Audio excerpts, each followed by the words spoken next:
What up, crew? Great to have you here at the card table. I'm your host, Vineet, aka CardMechanic, and in this show, we interview magicians, cardists, YouTubers, and more. So stay tuned. In today's show, we'll be talking to Jonathan Molo, who is an amazing magician with tons of energy and experience, who wants to spread the message of love and positivity. So, without any further ado, please give it up for Jonathan Molo. Hey, Jonathan, how are you doing? Great to have you here at the card table. Good. Thank you so much. I am honored to be a part of your show. Yeah, when you asked me, I literally jumped out of my seat because who am I? But I'm just thankful. I am very thankful. Thank you for having me. Of course, man. It's really an absolute pleasure. Once our mutual friend John Prata, he told me to reach out to you. He said that you'd definitely be interested. I was able to check out a couple of your performances, and I loved the energy, enthusiasm you had. Thank you. And I know that we were talking a little bit before this, that you don't seem, anywhere near your age, just because of all the energy you have. And I just absolutely love that about you. I really appreciate it. Everybody at home, I want you to play the guessing game of how old do you think I am? We'll give you a second here. Seconds up. Yeah, I'm 43. I got that Asian blood running through my veins. And but the funny thing is, being Asian, once you hit what is it? I think it's 75 or something, or 80, it just goes downhill from there. So I'm going to enjoy it as long as I can. Of course. So, so Jonathan, what I like to do whenever I have a new guest as a part of the show, I always like to have them introduce themselves, maybe share a little bit of their story growing up and what really got them into doing magic and performing for people. Absolutely. I have a very similar story in the beginning. I saw David Copperfield vanish the Statue of Liberty. I mean, it's an iconic trick. And I went to my local library, tried to find books on magic, and the books in school libraries are very limited. It's usually stuck under puzzles and games. And I found one, I don't remember what it was called, but they had a few card tricks in there, and it was a lot cheaper than my parents buying me the disappearing Statue of Liberty. Yeah, a lot cheaper. So my parents had a deck of cards, and that's where I got my start. I loved just making my mom face light up, and my friends and family. And growing up, even since I was a little boy, I was very introverted, which seems like a very similar story to a lot of magicians out there. And magic gave me a chance to kind of be me in front of people. It was still nerve-wracking. I still perform card tricks like this and pick a card, but it definitely helped me get to a guy who can't stop talking and smiling. But I fell out of magic a couple of times. I discovered girls, and magic is really not cool when it comes to trying to attract the opposite sex. Not so much anymore. I mean, I think magic is the cool thing these days. But David Blaine brought me back. His special in the late 90s, Street Magic. Yep. That's when I saw how card tricks are supposed to be done, with the flourishes, and this is the simplicity and the possible, reactions that you could get from your audience. And that's what I wanted to do. I actually bought my first real magic book after that. Before that, it was just, I think the best magic book I had was Scarn on Card Tricks, or something like Scarning on Card Tricks. Yeah. Yes. Yep. Yeah, which is still in my library. And it's a great book. If you don't have that, it's a great book. There's a lot of great routines in there. But I bought Card College, Volume 1 at Barnes and Noble. You have to special order it, but who knew that they would carry a Roberto Giobbi book? And I read that from front to back, and yeah, I started falling in love with magic all over again. Mostly card tricks, and then I bought Aaron Fisher's The Paper Engine. Mm. I don't know if you're familiar with that book. Yeah, that one I haven't heard of, but yeah. Oh, it's a great book. Do yourself a favor. I know they're making it in paperback.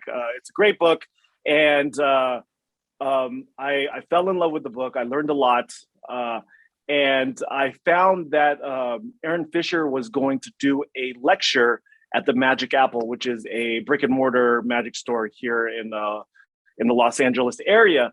And I went, and he offered to mentor me, and I owe a lot to Aaron Fisher for showing me the ropes on just magic. And ever since then, it's been a passion and a love, and it's actually deeper than that for me, at least. The reason why I share magic and all that good stuff. But yeah, that's how I got my start, and that's where I'm at right now. I'm very passionate on what I do, and just in love with magic. Yeah, and I absolutely love your passion. Of course, comes across when you talk about your story, when you talk about performing magic, learning magic. And I think it was great that you were able to find a mentor like Aaron Fisher to help guide you through. So could you maybe talk a little bit about that? How how that mentorship kind of helped you, I guess, mold you into the person you are now?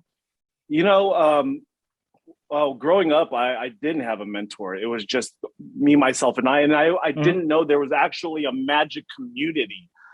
So having a mentor, I think, is really important. When I met Aaron, I enjoyed his work, and I hit a roadblock on where am I supposed to do? Where am I supposed to go with these couple card tricks that I know, like half ass? I'm sorry. Yeah.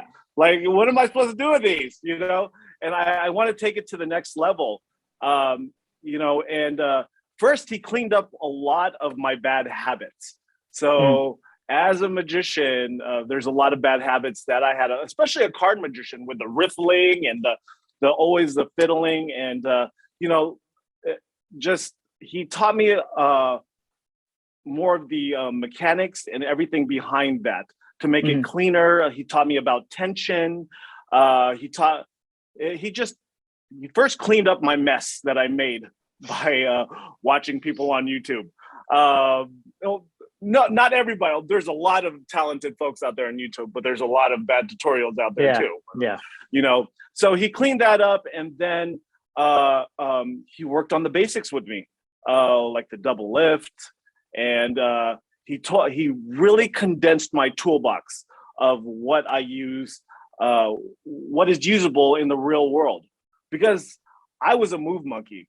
I love the clip show like everybody else, but it was just not, it's very angly like most stuff. And he told me to knock that off. All you really need is a good double lift, maybe a top change, a color change, just a palm, and a control. That's all you really need. And it is true, especially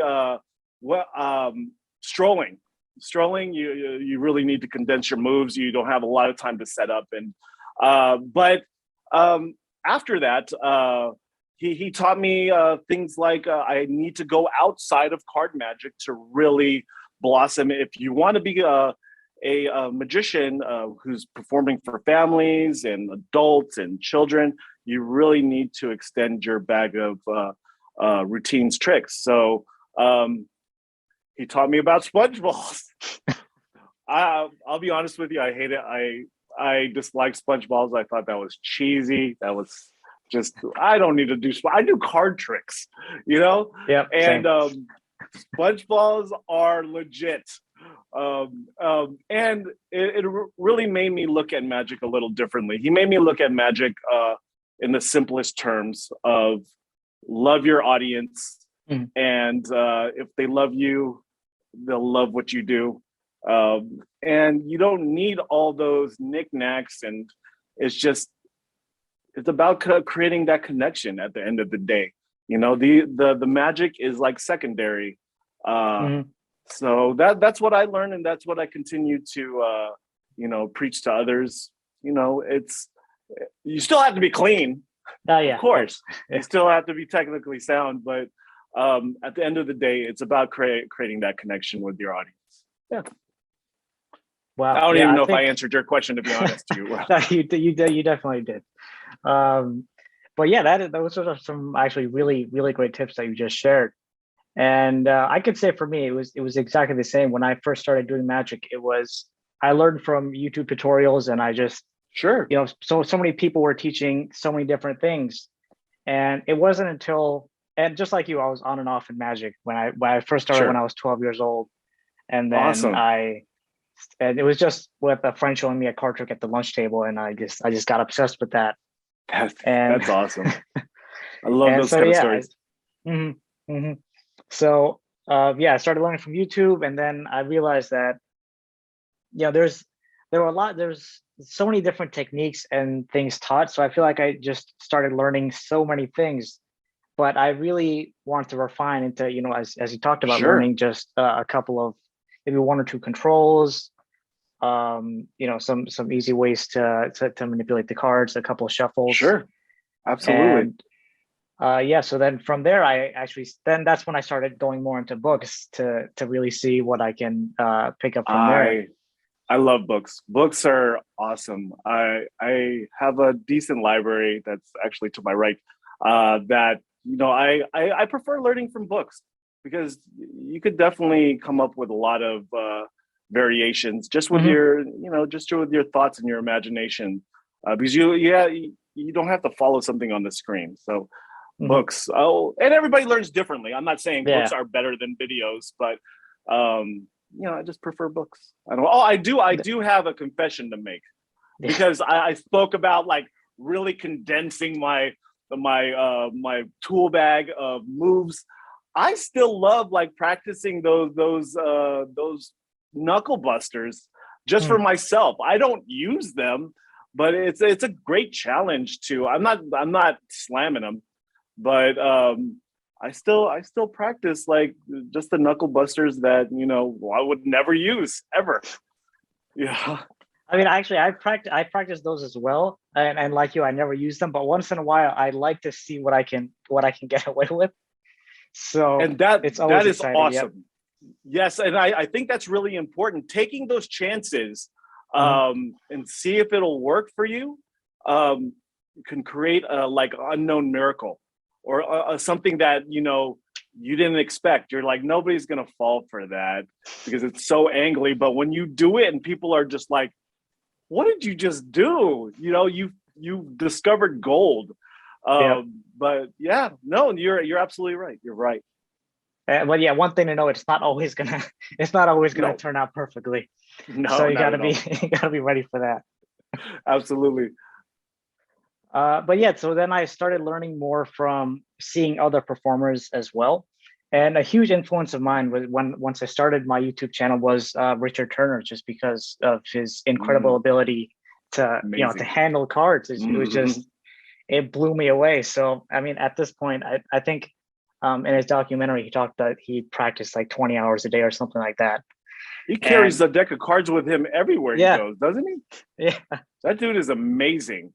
I had the opportunity to watch him at Magic Live 2 years ago, and wow. just to see him in person do his thing um, is yeah, it's very inspirational. Like Hmm. you have no excuse. Like I can't do magic.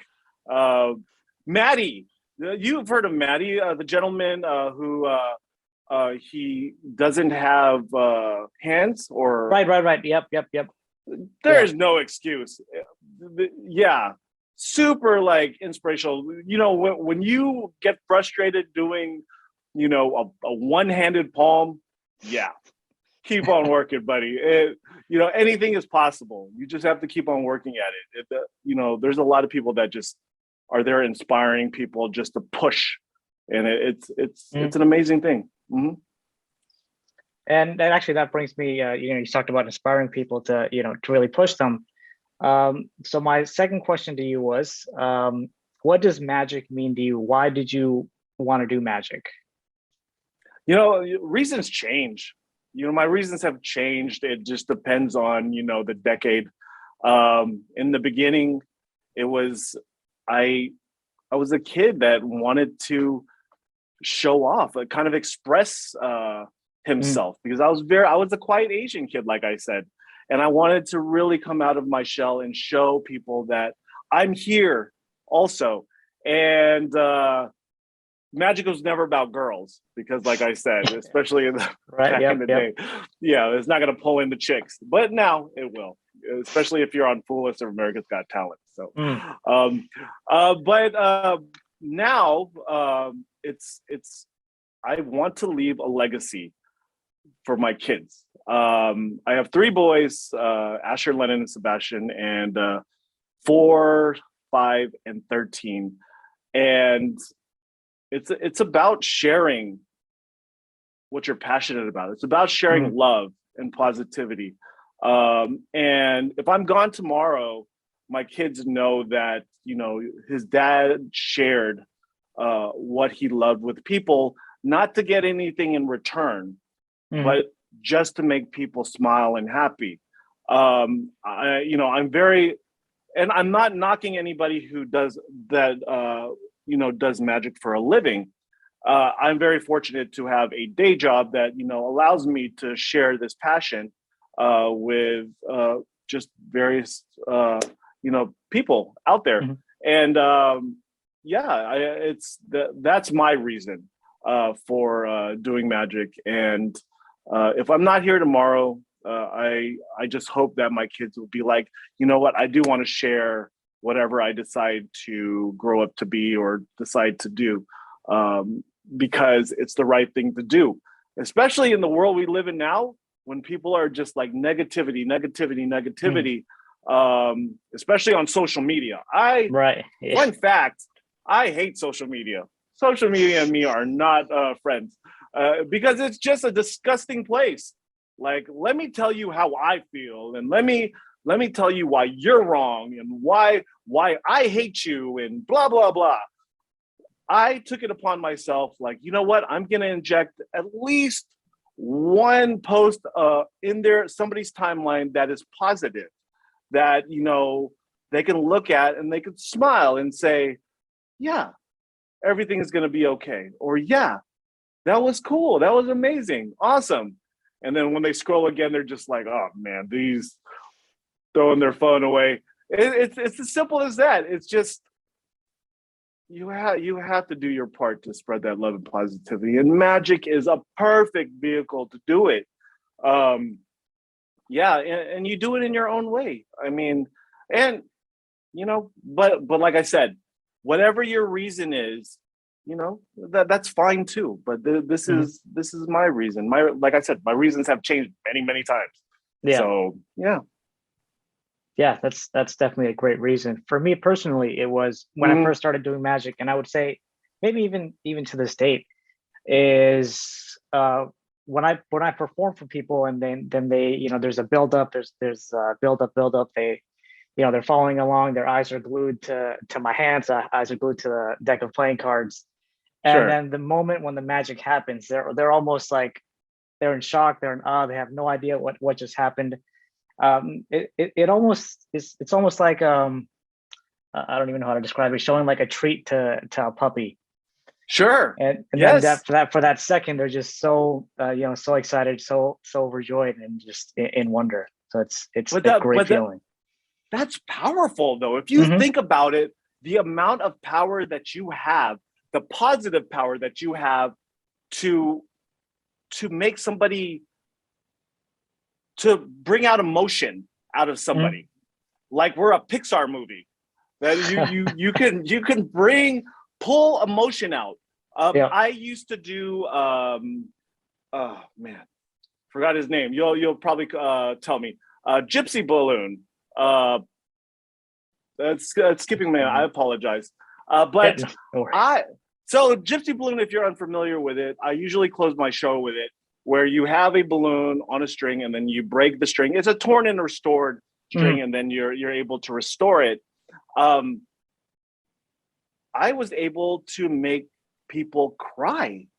Like looking out in the audience, there's people crying about a magic trick that I did. How powerful is that? It's insane. I don't think a lot of magicians out there realize what kind of power they hold in their hands. They can make them happy. They can make them excited. They can bring back a memory that they had in their childhood.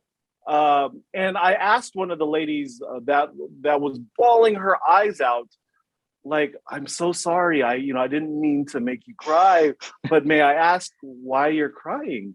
And she was like, my father passed away recently, and it reminded me of my childhood.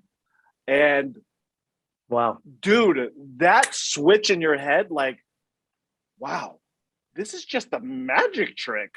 It's more than a magic trick, people. It's more than just a deck of cards. It's more than just a balloon that you're like tearing the string. It's a powerful tool that, I don't think a lot of people take advantage of. absolutely, yeah. That is an amazing story. And one of the things I love about magic is you can use it. You can do the same trick, perform it so many different ways to get different reactions. Whether it be, it makes someone feel emotional, it makes someone, feel wonder, makes someone feel elated. It's just it's so many different ways you can take it, just based off of, how you want to make them feel. But that's amazing too, because everybody will see it differently. Everybody will feel differently about it. And like one person was smiling because of the balloon, the gypsy balloon. One person was crying. It was just how they took it in. But dude, that is super powerful. Even with a deck of cards, sponge balls. Let me tell you about sponge balls. A little tip for you out there. My routine involving sponge balls is making the sponge ball come to life. Because it's just a piece of sponge. Right. So it's called My Pet One. You can probably see it on YouTube, but it talks. I'm like, hello, what did you? He says, hello, everybody. Everybody say hello to My Pet One. But what's so powerful about this, bringing inanimate object to life, is at the end of my show, I have kids coming up to me asking to see my sponge. Can I see your Pet One? And I'm like, absolutely. And here's a tip. I usually carry old washed sponge balls with me. And I'm like, you can have him, but you have to take care of him though. And make sure you feed him and give him water. And parents have told me a couple months down the line, they still have their little Pet One. And but it's still powerful no matter what age you are. You know what I mean? So yeah, dude, magic is powerful. Yes, for sure. That's amazing. Wow. So I'm sure, being in magic for so long and having to perform for, I guess, pretty much everyone, every age group.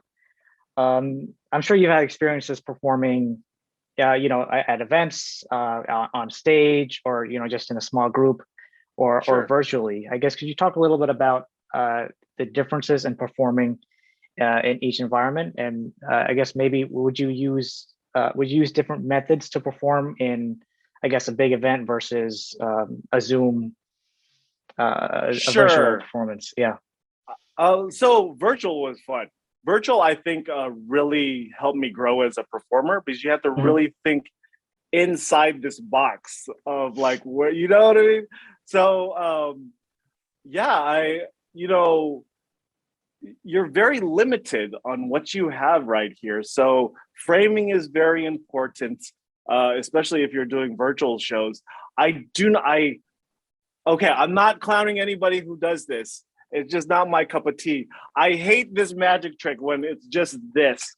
It's just the crotch magic. Like, watch, like half of my crotch as I show you magic, which isn't bad, because sometimes it just needs to be done. I get it. But especially with virtual shows, at the end of the day, just like my shows in, close up or in on a bigger stage, I want them to remember me. I want them to remember my face. Like I said, the tricks are secondary. I want them to remember my energy and if they like me or not. So I think it's very important that a lot of your magic is, even with my strolling, most 95% of my magic when I stroll is still up here. It's watch the card change, or it's framed where they'll remember my face. And because many of you magicians have heard this, like somebody in your audience is like they're talking to their friend and they say, "Oh, we saw an amazing magician at the park today. He was performing for a bunch of families. Oh, awesome. Yeah, he did this and he did that. It was amazing. What's his name? I don't know. What does he look like? He had a beard." So it's very important that they remember you, because magic tricks are a dime a dozen. I mean, mostly everybody could do a magic trick, but it's you that they should remember. So virtual, stage, close up, just you have to frame. Aaron Fisher gave me this tip, is like people are taking snapshots of what they remember. And it's your job as a magician to frame those shots of what's important and what's not. So using that and framing yourself so they can remember you, I think is very, very important. And a lot of people forget about that. Wow. Yeah, that's a great tip. I'm gonna write that down just so I don't forget. Yeah, no crotch magic, people. No crotch magic. Crotch magic sometimes. So some of you are, where'd you buy those jeans at? I want to know. Like that's I don't know what I'm talking about. All right. Yeah. Yeah, really, really great tips. Well, so I guess in terms of performance environments, is there one that you would prefer over another, or do you feel like you're performing the same regardless of what you're doing? I started it up close up, and then I got into kids magic. I got into children's shows, which I liked, but I didn't love. I love kids, but do yourself a favor. If you're a close-up magician and if you're an adult magician, just give children's magic a try for at least a year, because it'll teach you patience. It'll teach you audience management. It'll teach you a lot of things, and it will help you grow as a magician. That's if I didn't do children's magic, I don't think I would have found my true voice, like my energy, because it's about the journey in children's magic. It's not about the punch at the end. But incorporating that and the energy that I bring to children's shows is something that is me. But what was your question again? Like this. I was saying, is there a certain, I guess, environment that you like performing in over another one, or do you feel like you perform the same? So yes. So I got to a point with children's magic that I was just, I like this, but I don't love it. It's very taxing. Like I get home and I'm like, man, that was a show. I had a quick story. I do a lot of nonprofit organization, charity events. And there was one where it was at a Chuck E. Cheese. It was strolling. And there was this kid, I vanished a coin and it's gone. And this kid, he was like 13 years old. He was like, "You put it in your pocket." I'm like, "Nah, man, I didn't put it in my pocket." And he was like, "No, you put it in your pocket." And he started reaching for my pocket. And I'm like, "Dude, I don't know what the laws are here, but I don't think you're supposed to do that." And he was like, he looked at me dead in the eye. He looked at an adult dead in the eye and said, "I'm going to expose you tonight." And I'm like, well, that's not going to be fun. And he looked at me in the eye again and he said, it's going to be fun for me. And I'm just like, so dude, that scarred me for life. And I'm like, I do not like this kid magic stuff at all. I still do it every now and then, but I don't mean to scare any of you. But the tip that this is how I got rid of him. Just the tip. You never bring attention to him. So every time I would do magic and he would follow me around, I would turn my back. So he would always face my back. So just unintentionally, I would just turn and make big gestures. And he just got sick and he was just tired of looking at my back. And that was the end of him. But so, I came to that point, back to the question, I came to the point where if I'm going to do magic, I'm going to do magic on my own terms. I'm going to do what I love to do and for the audience that I want to perform for. So I remarketed myself as a corporate magician, as an adult magician. And and I love the strolling environment. I love going from group to group because it's very intimate. The stage, you can make it intimate, which is definitely a harder thing to do because trying to connect to each individual in comparison to strolling, because you're just right there. You can connect with them right there. Is definitely something that I'm still working on because I do a lot of not big stage magic, but more parlor-ish type things. But it's a great challenge. But at the end of the day, strolling magic is something that I love. And I just finished my stint at the Close-Up Gallery at the Magic Castle August. So in that environment in the Close-Up Gallery was just, dude, talk about a magical place. Like, it was a dream of mine to perform in in a room that, our heroes in magic have performed in. Was such an honor. I definitely soaked it up. I put my phone away. I just wanted to really soak it up. You know what I mean? Because it's a huge thing. Yeah. It's something that, but close up, strolling, my favorite. Awesome. Again, congratulations. That was your first time performing at the Magic Castle? Yes. And hopefully there's many more, but we'll see. We'll see if it's in the cards. Yeah, I got to see a few of those clips on YouTube, but unfortunately there wasn't like the entire performance. So is there anywhere I can go to view the performance? I'll send it to you, and and then you can share it with everybody. Yeah. There is my castle performance. I definitely went for showing people who I am as a person and as a performer. So yeah, I'll be happy to share that with you. It's a fun set. It's a fun set. Awesome.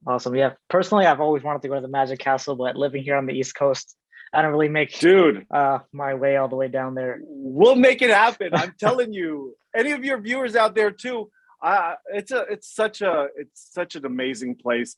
I always describe it to people as have you ever been to a place that's brand new that you've never been to, but it feels oddly familiar, like you've been there before?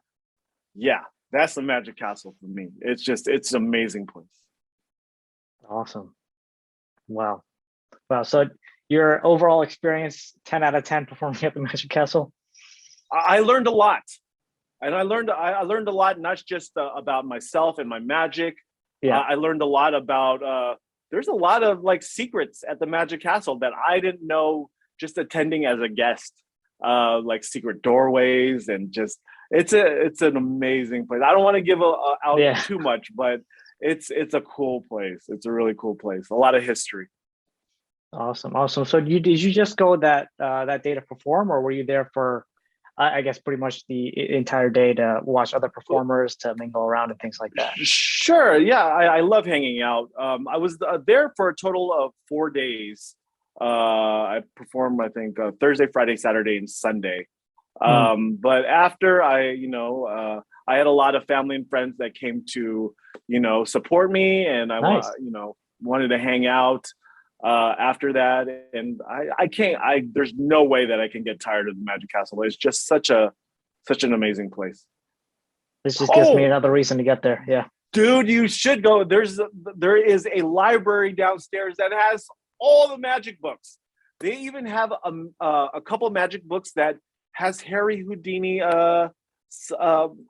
Signature? Well, Wow. it was his book. You know what I mean? It was. Wow. Dude, there's a lot of history in there that, yeah, it's a cool place. Really cool place. That is incredible, man. Oh man, I don't even want to talk about anything else, but I do want to. Dude, you need to make it down here. You make Yeah. it down here. I will buy dinner. I will buy drinks. You will be my guest, and we will just we'll just hang out, dude. I'm a man of my word. I don't say it if I don't mean it. You come over here. We'll hang out. We'll go to the castle, and we'll enjoy. Absolutely, 100%. That will be awesome. Maybe not this year, but I will 100% take you up on that offer. Whenever. Yes. All right. So so speaking of performances, have you ever messed up performing live? And I would assume the answer is yes, because I think pretty much everyone that has performed has messed up at some point. But how did you handle it? Is there any story that you'd like to share? Oh my gosh, many times, and you could plan as many outs as possible. You could have a million outs, but sometimes there's situations that happen that there's nothing. You just have to own up to. First of all, you don't apologize. Never apologize. I'll give you a couple of what happened to me recently. The gypsy balloon. The balloon. I usually hang it up behind me on like one of my tables. Mm-hmm. And it's my finale. And come to find out, you shouldn't perform it outdoors. So I would say my spiel and I would like do my thing, and I'm like, blah, blah, blah, and retrieve the balloon. And I'm like, where did it go? It's magic. Yes, that is, thank you. So, and then, and I said, thank you so much. Everybody have a good night. You know what? They don't know what's going on. There was one time a kid, because this happened multiple times. This is why now I have somebody bring out my balloon for me. But there was a kid who's like, it flew away. And I'm like, okay, thank you so much. Everybody have a great night. There was a couple of times I do, it's where the smaller Coke bottle changes into a bigger Coke bottle in a bag. Mm-hmm. I took the bigger Coke bottle out of the bag, and the bottom just fell off, and the method was revealed right in front of everybody. And I'm just like, sometimes you just gotta shrug and smile. All right, and sometimes you just have to make a joke, like not all the magic tricks happen, or just don't say anything. It's just it happens. It happens. You find the wrong card. Cards are a little easier because you can kind of jazz, but a lot of stuff you just can't jazz. You just have to move on. But the most important tip that I can give you if you do mess up is you just don't apologize, because at the end of the day, your audience doesn't know where you're going with this. One of my favorite things to do with a deck of cards, I love the Magician in Trouble thing. I love, you're like, this is not your card. Oh my goodness. Woo. Like that. I love that thing. But it works just like, if you truly mess up, they don't know where you're going with it. Like, you might come back to that. It's just, you are taking them on a journey where they have no clue what's going to happen. And if you mess up, sometimes there's no reason to own up to it. Like, there's no reason, like, that normally doesn't happen. Prime example, wind is horrible. I hate outdoor shows. I'll do them, but I had my whole entire case up to my left, and the wind knocked it over. Oof. I had Rubik's Cube magic in there. I had all this stuff that just broke apart. And it was all on the floor, and what are you gonna do? It's just you just salvage what you have, but you never apologize. You just never, you just go, the show must go on. You'll find, I found things that, or I made jokes like I'll put my Rubik's Cube back together again. And I'm like, everybody talks amongst yourselves. Thank you so much. I need some privacy here, and just make little jokes here and there. You know, they don't know where you're going. And oh, so this is really important too. I mentioned if they like you, they'll like what you do. Mm-hmm. So if when I do a private show, I usually do strolling in the beginning to warm up the crowd, to really build those relationships. And then when I do my parlor show, my stage show, I'm one step ahead, where they most of them kind of like me, or they kind of know who I am. Now I'm not working cold. So if something like that would have happened and I did strolling in the beginning, they already like me. They're like, they want me to succeed. Mm-hmm. Because if you start out cold, you know, like, who is this guy? Oh, look, he dropped all his stuff. Oh, that was funny. Oh man, I hope he like just, you know, bombs this. But if you worked in the beginning to like really gain their confidence and show them that you're not there to make them look silly or stupid, you know, you're ahead of the game. And when you do mess up, they're a lot more forgiving, because they like you. They don't want a person that they like to fail. So yeah, just that's why an opener, during your opener, if you're doing something for like stage or parlor, even close up, it's very important you don't start with a deck of like, pick a card. Like that shouldn't be your opener. Your opener should be like, before I begin, let me meet everybody first. What is your name? Yeah, nice to meet you. Nice to meet all of you. Stage, it's a little bit harder. I usually say, how's everybody doing? Is everybody doing well? How's everybody doing on my left side? Yes. And I'm trying to build that connection before, I actually dive into magic, because, you know, then I'm trying to be ahead of the game when it comes to connecting with them. So connection is very important.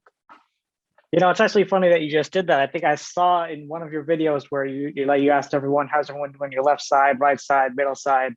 And it's great to actually see that, you know, in your performances. And I think one thing that I'd like to add, in addition to kind of building that relationship and them not wanting you to fail, is when you're performing magic for people, I've always seen it as, I'm doing something for you. I'm doing this to add value to you, to make make your day a bit better. Yes. So it's not really something that you should apologize for. It's just, you know, if you No, mess up, you not mess at up. all. Mm-hmm. It's So a I gift. 100% agree. Yeah. It's a gift that you're giving them. And if you think, you might know this. One of the greatest like tips that I was given as a magician, I forgot the magician's name, who before he would go out on stage, he would close his eyes and he would picture his audience and tell each of them, I love you, I love you, I love you, I love you, and go through the whole entire audience. And then when he goes out there, now he has an intention to share out of love. Loving your audience is one of the tips that always have stuck with me. That if you have something more, something behind your magic other than look at me, what I can do, look what I can do. If you have something that's deeper, people can sense that. People know your intention. Like, oh, look at this guy. He's just showing off. Look at him go, wow, amazing. I'm cool, man. But if you have an intention where they can feel that you are sharing something that you're very passionate about, and then you are there for them instead of there for you, that takes your magic to the next level. I'm telling you. And they know when you're faking it. They know when you're faking it. Absolutely. Yeah. Great tips. So I want to actually start winding down now, and sure. I guess talk a little bit about, so out of your 25 plus years of doing magic, can you talk about some of I guess some of the struggles that you went through, and then maybe like end it off with a couple highlights and what you're looking forward to. Sure. Well, definitely. Magic, I wouldn't call it a struggle. It's more of just learning. Mm. I've came to many roadblocks and all the things that I had in my hand, and I'm like, what am I supposed to do with this? But if you're passionate about it and it's something that you truly love, you'll find ways to just get past that roadblock. Look for a mentor, which is really important. There has to be, and with the internet, with Facebook, with Instagram, it's a lot easier to find a mentor to help you through those struggles as a magician.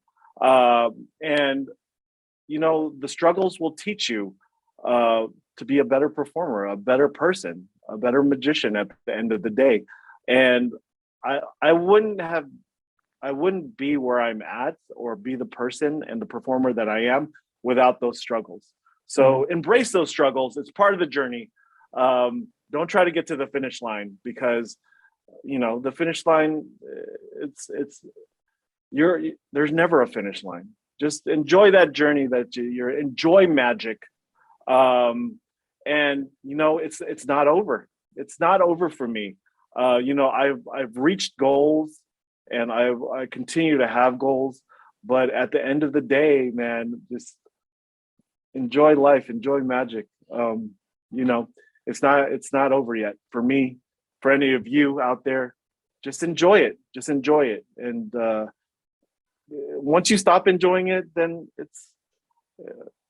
then you probably should stop. It's just to do it out of love for yourself and for your audience.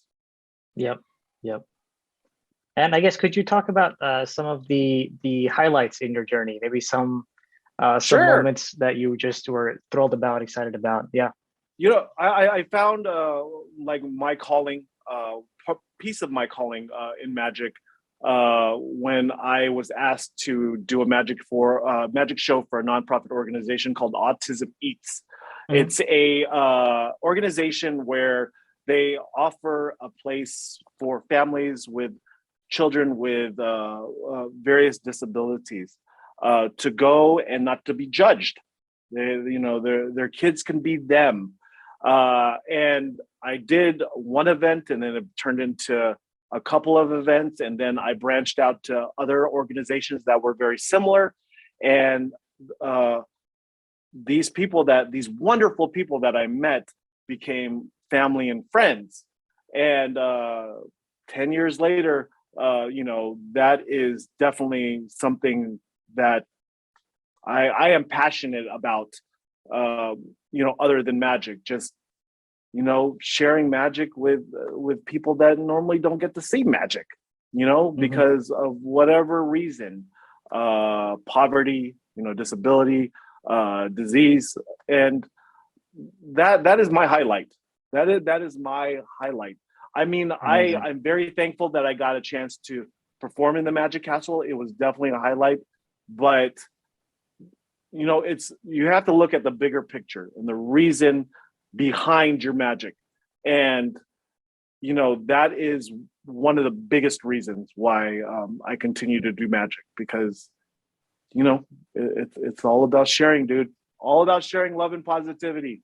But whatever your reason is, do it. Keep on doing it. If you love it, you love it. If you're passionate about it, you're passionate about it. Just make sure you exude that, Absolutely. I couldn't agree more. And I got to say, this is the perfect way to kind of wrap this up. So, Jonathan, thank you again so much for joining us at the card table. It's really been an absolute pleasure getting all these nuggets from you and hearing about your story. So again, thank you so much for your time. It was great to have all you guys here listening in. So yeah, guys, I'll see you here next time at the card table. Huge shout out to Jonathan Molo for being on with us today. And if you want to see more of him, I'll put the link to his website, Instagram, YouTube, all that stuff down in the description below. Make sure you go ahead and check him out. And if you want to see some more bonus interview footage with Jonathan, I'll put the link to that in the description as well. All right, everybody, thanks so much for watching, and I'll see you here next time at the card table.